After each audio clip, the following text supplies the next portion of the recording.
1. 직선이라는 큰 오해. 우리가 존경하는 성공한 사람들, 즉 기업가, 운동선수, 리더들을 보면 그들의 인생 이야기가 마치 위로 솟아오르는 직선처럼 보입니다. 시작점과 영광을 보면 그 사이는 순탄한 여정이었을 거라고 생각하기 쉽습니다. 하지만 그 중간 부분을 자세히 살펴보면 실제로는 굴곡과 추락, 막다른 길로 가득한 험난한 여정임을 알 수 있습니다. 정상에 오르는 사람과 첫 번째 관문에서 멈추는 사람의 차이는 실패의 유무가 아니라 회복 탄력성의 유무입니다. 회복 탄력성은 단순히 어떻게든 버텨내자라는 태도나 감정의 무감각이 아닙니다. 어려움에서 빠르게 회복하는 심리적 능력입니다. 오늘은 실패를 벽으로 보지 않고 트램펄린으로 보는 방법을 배워보겠습니다. 2. 실패를 통해 앞으로 나아가기의 정의. 실패를 통해 앞으로 나아가기라는 용어는 리더십 전문가 존 맥스웰이 널리 알렸습니다. 이는 실패는 불가피하므로 모든 실패를 통해 목표에 한 걸음 더 가까워지도록 해야 한다는 것을 의미합니다.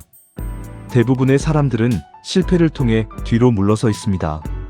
좌절에 부딪히면 남을 탓하고 변명을 늘어놓고 패배를 마음에 담아두고 결국 포기합니다. 하지만 실패를 통해 앞으로 나아가면 책임을 지고 교훈을 얻고 그 새로운 지식을 바탕으로 전략을 수정합니다. 청소년 성공학교에서는 실패를 성공의 반대가 아니라 성공의 필수 조건으로 봅니다. 가끔 실패하지 않는다면 충분히 큰 게임을 하고 있는 것이 아닙니다. 3. 회복 탄력성의 3가지 P. 심리학자 마틴 셀리그먼은 좌절 후 사람들을 좌절시키는 3가지 사고방식을 제시했습니다. 이 3가지 P를 이해하는 것이 패배의 악순환을 끊는 열쇠입니다.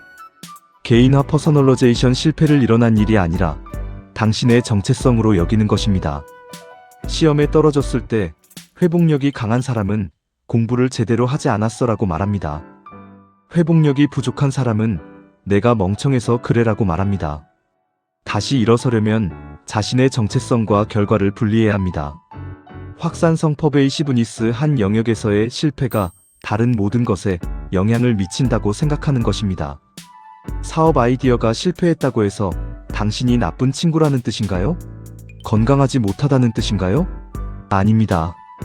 회복력은 실패를 격리하여 삶의 나머지 부분을 망치지 않도록 하는 것입니다. 영구성 퍼머넌스. 이것이 가장 위험한 것입니다. 좌절이 영원히 지속될 것이라고 믿는 것입니다. 나는 절대 취직할 수 없을 거야. 또는 나는 항상 가난할 거야 라고 생각합니다. 회복력은 이 또한 지나갈 것이다 라는 사실을 기억하는 능력입니다. 4. 회복력의 메커니즘. 실제로 어떻게 회복력을 키울 수 있을까요? 바로 재해석이라는 과정을 통해 가능합니다. 실험실의 과학자라고 상상해보세요. 실험이 실패했다고 해서 장비를 창밖으로 던지고 울지는 않죠. 데이터를 분석하며 흥미롭군. 이제 이 두 화학 물질은 섞이지 않는다는 걸 알았어. 다음엔 뭘 시도해볼까? 라고 말할 겁니다. 실패를 통해 앞으로 나아가려면 자신의 삶을 스스로 분석하는 과학자가 되어야 합니다. 아니오라는 대답이나 거절, 실패에 직면할 때마다 사후 검토를 해야 합니다. 다음 3가지 질문을 스스로에게 던져보세요. 실제로 무슨 일이 일어났는가? 감정이 아닌 사실에 집중하세요. 이 일에서 내 책임은 무엇인가? 완전히 책임을 지세요. 다음에는 무엇을 다르게 할 것인가? 이것이 앞으로 나아가기 위한 질문입니다.